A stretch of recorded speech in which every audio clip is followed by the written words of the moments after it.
اور یہ بات ریکارڈ پر رہنی چاہیے،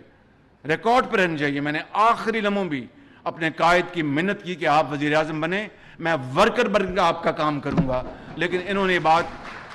نہیں مانی، مجھ پر ذمہ داری۔ تو آج پہاڑ نما مسائل، آپ نے اس کے نتیجے میں آپ کو کیا ملا؟ آپ کو دکھ، تکالیف، ظلم، زیادتی، غم۔ سب جانتے ہیں کہ آپ اڈیالہ جیل میں تھے جب آپ کی اہلیہ اور میری بھابھی بہن وہ لندن میں اپنا بستر مرگ پر تھیں۔ میں اس بات کا گواہ ہوں، آج اور لوگ بھی اس بات کی گواہ ہیں کہ جس طرح آپ کو یہ کہا جا رہا تھا کہ جناب آپ بم دھماکہ نہ کریں اور $5 ارب لے لیں، اس میں کئی لوگ شامل ہیں۔ میں سمجھتا ہوں کہ ان کے ناموں کا پردہ رکھنا یہ ایک اچھی بات ہے، رہنا چاہیے، مگر آپ نے، اور میرا یہ ایمان ہے جناب قائد، یہ کام آپ کر سکتے ہیں، قوم کو اکٹھا آپ کر سکتے ہیں، قوم کو یکجا آپ کر سکتے ہیں، یکجہتی آپ لا سکتے ہیں، اور میں سمجھتا ہوں کہ اس سے بہتر، باقی تو سب اللہ تعالیٰ کے ہاتھ میں ہیں، کہ میرا ایمان ہے کہ اس سے بہتر اور کوئی موقع نہیں ہو سکتا کہ آپ آج اس دکھی قوم کو آپ اکٹھا کریں اور اس قوم کو آپ آگے لے کر چلیں۔ میں سمجھتا ہوں کہ ہمیں سب کو مل کر، اور میں دوسری سیاسی پارٹیوں کے زعماء سے بھی کہوں گا کہ آئیں، نواز شریف کے ساتھ مل کر اکٹھے ہوں، اس قوم کے دکھوں پر مرہم رکھیں، زخموں پر مرہم رکھیں، اور پاکستان کو صحیح معنوں میں جو حضرت قائد اعظم کا جو خواب تھا اس کی تعبیر کے لیے ہم اکٹھے ہو جائیں۔ جناب قائد، اسی طریقے سے آپ نے، میں ان باتوں کو دہرانا نہیں چاہتا، صرف یہ عرض کرنا چاہتا ہوں کہ یہ آپ نے پاکستان کا مفاد اس کو سامنے رکھ کر کیا کیا آپ نے ایک دلیرانہ فیصلے کیے، تاریخ ان کو کبھی نہیں بھلا سکے گی۔ میں اس بات کا گواہ ہوں، آج اور لوگ بھی اس بات کی گواہ ہیں کہ جس طرح آپ کو یہ کہا جا رہا تھا کہ جناب آپ بم دھماکہ نہ کریں اور $5 ارب لے لیں، اس میں کئی لوگ شامل ہیں۔ میں سمجھتا ہوں کہ ان کے ناموں کا پردہ رکھنا یہ ایک اچھی بات ہے، رہنا چاہیے، مگر آپ نے فیصلہ کیا کہ نہیں، مجھے پاکستان کے عظیم تر مفاد کا، مجھے اس کے لیے کوئی بھی قربانی دینی پڑے میں دوں گا، مگر پاکستان کو اس وقت انشاءاللہ ایٹمی طاقت بنائیں گے۔ اسی طریقے سے آپ نے کس طریقے سے دہشت گردی کا، پہلے آپ نے بردباری کا ثبوت دیا، آپ نے مشاورت کی، آپ نے ٹیمیں بھجوائیں ان کے پاس کہ بھئی دیکھو، پاکستان کے اندر امن قائم کرنا میرا فرض ہے، اولین ذمہ داری ہے، آپ اس کو ختم کریں۔ لیکن جب آپ نے دیکھا کہ ایسا ممکن نہیں ہے اور وہ وقت ضائع کر رہے ہیں، پھر آپ نے فیصلہ کیا کہ ہم نے دہشت گردی کے خلاف بھرپور کارروائی کرنی ہے، اور پوری قوم نے دیکھا کہ میاں محمد نواز شریف کے اس دور میں اور پھر افواج پاکستان کے ساتھ مل کر کس طرح آپ نے ملک کے اندر دہشت گردی کا خاتمہ کیا۔ تاریخ اس بات کی گواہ ہے، اور کبھی تاریخ اس آپ کی عظیم خدمت کو بھلا نہیں پائے گی۔ اسی طریقے سے آپ دیکھیں کہ سندھ کے اندر کراچی میں کس طرح آپ نے امن قائم کیا، اللہ تعالیٰ کے فضل و کرم سے۔ کراچی کے لوگ یہاں پر بیٹھے ہیں، وہ آج بھی اس بات کی پکار کر گواہی دیتے ہیں کہ آپ نے کراچی میں امن کو کس طرح آپ نے وہاں پر واپس لے کے آئے، اور پھر آپ نے اس کے نتیجے میں آپ کو کیا ملا؟ آپ کو دکھ، تکالیف، ظلم، زیادتی، غم۔ سب جانتے ہیں کہ آپ اڈیالہ جیل میں تھے جب آپ کی اہلیہ اور میری بھابھی بہن وہ لندن میں اپنا بستر مرگ پر تھیں اور آپ کو اطلاع نہیں دی گئی۔ آپ نے انتہائی صبر اور تحمل اور برداشت سے کام لیا اور اللہ کو یاد کیا۔ یہ وہی کر سکتا ہے جس کے دل میں خدا کا خوف ہو اور کوٹ کوٹ کر پاکستانیت بھری ہو کہ کچھ ہو جائے میں پاکستان کے خلاف کچھ سوچ نہیں سکتا۔ آپ کی تاریخ اس بات کی گواہ ہے کہ آپ نے کبھی پاکستان کے خلاف تو کوئی بات کرنا دور کی بات ہے، آپ نے سوچا تک نہیں۔ یہ ہے رہبری، یہ ہے لیڈرشپ، اور یہ بات آپ کو ہمیشہ کے لیے امر کر جائے گی۔ اور پھر دیکھیں آپ نے کس طرح 2013 سے لے کے 18 تک قوم کو بجلی کے اندھیروں سے آپ نے پاکستان کو نکالا، اور اس نیت سے کہ دوبارہ اندھیرے پاکستان کبھی نہیں آئیں گے۔ آپ نے تو اپنی خدمت کا ریکارڈ ثابت کر دیا، محنت سے ثابت کر دیا۔ چین کے ساتھ سی پیک آپ لے کے آئے، 33 ارب ڈالر کی سرمایہ کاری آپ لے کے آئے، اور برادر ممالک سے جو آپ کے تعلقات ہیں وہ میں اس کا گواہ ہوں، پوری قوم گواہ ہے۔ اور کس طرح اس کے بعد جو ایک نیا ماڈل رچایا گیا، بنایا گیا، برباد کر دی ہر چیز، خارجہ پالیسی بھی برباد ہو گئی، ترقی کا جنازہ نکل گیا، اور آج آپ نے میرے کاندھوں پہ یہ ذمہ داری ڈالی ہے، اور یہ بات ریکارڈ پہ رہنی چاہیے،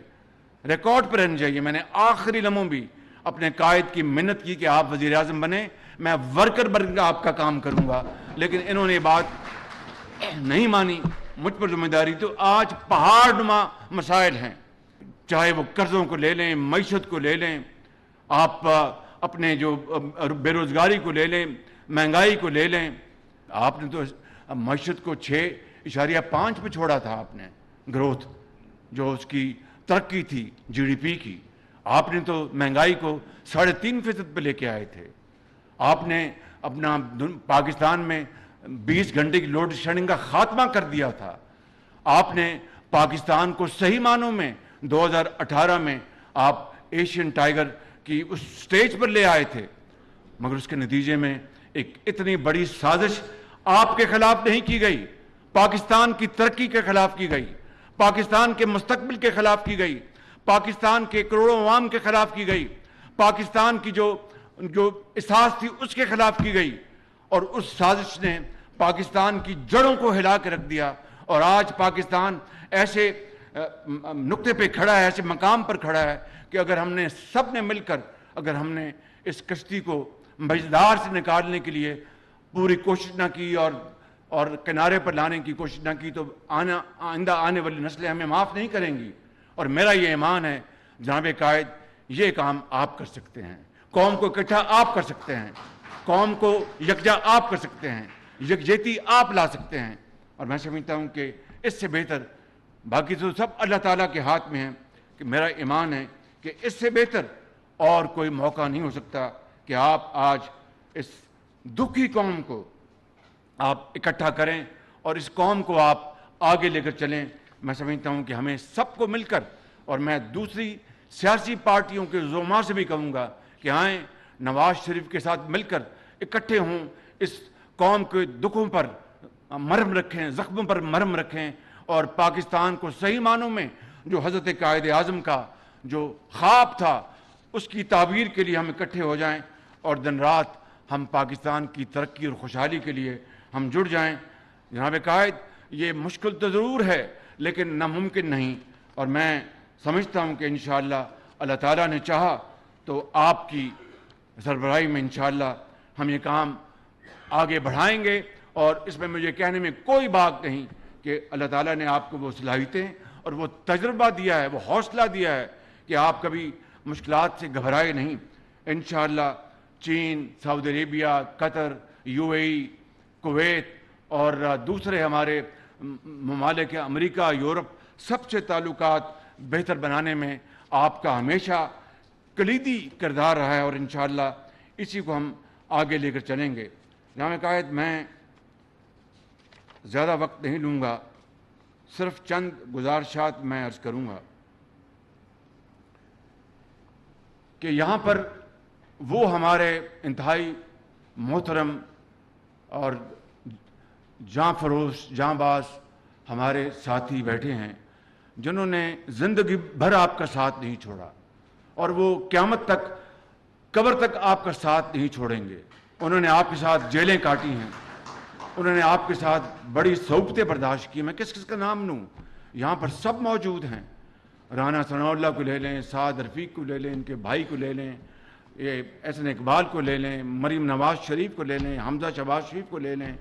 اور یہاں پر دوسرے، میں معافی چاہتا ہوں اگر کسی کا میں نام نہ لے سکوں، خواجہ آصف کو لے لیں، اور دوسروں نے بھی حنیف عباسی کو لے لیں، عمر بھر کی قید اس کو ہو گئی، رانا ثناء اللہ کو اپنے جعلی کیس میں سزا ہو گئی، اور اسی طرح اور بھی ساتھی درجہ بدرجہ ورکروں نے بڑی انہوں نے اذیتیں برداشت کی ہیں، انہوں نے تکالیف برداشت کی ہیں۔ میری آپ سے ایک درخواست ہے، آپ سے بہتر کوئی نہیں جانتا کہ پارٹی کا کون وفادار ہے اور کون فصلی بٹیرا ہے۔ آپ کی لیگیسی انشاءاللہ اللہ تعالیٰ بنائے گا۔ آپ نے دوبارہ پاکستان کی خدمت آپ کا اس وقت بھی کر رہے ہیں، مگر بطور صدر بھی آپ نے جب خدمت کرنی ہے تو پارٹی کو انشاءاللہ آپ سے بہتر کوئی شخص نہیں ہے جو پارٹی کو مضبوط بنیادوں پر اس کو استوار کرے، کیونکہ یہ اللہ تعالیٰ کا حکم ہے، اللہ تعالیٰ کا یہ نظام ہے کہ ہر ایک نے اپنی اننگز کھیلنی اور آگے چلے جانا ہے۔ آپ نے نوجوان نسل کو آگے لے کے آنا ہے، آپ نے ان کے ہاتھ میں آپ نے یہ ذمہ داریاں دینی ہیں، ان کو ٹرین کرنا ہے۔ لیکن میری دست عرض ہے کہ جو ہمارے کارکنان، جو ہمارے قائدین، جو ممبر جنہوں نے 40 سال آپ کے ساتھ یہ سفر اختیار کیے رکھا اور مشکلیں برداشت کی، تکالیف برداشت کی، ان کو ہمیں کبھی نہیں بھولنا چاہیے، فصلی بٹیروں کو ایک طرف کرنا چاہیے۔ میں سمجھتا ہوں کہ یہ انشاءاللہ کام آپ ضرور کر گزریں گے، اور میں آپ کا ایک ورکر بن کر آپ کے ساتھ کام کروں گا۔ یہی میرا فخر ہے، یہی میرا سرمایہ ہے۔ آپ میرے بڑے بھائی ہیں، باپ کی جگہ ہیں۔ اللہ تعالیٰ آپ کو سلامت رکھے۔ پاکستان پائندہ باد۔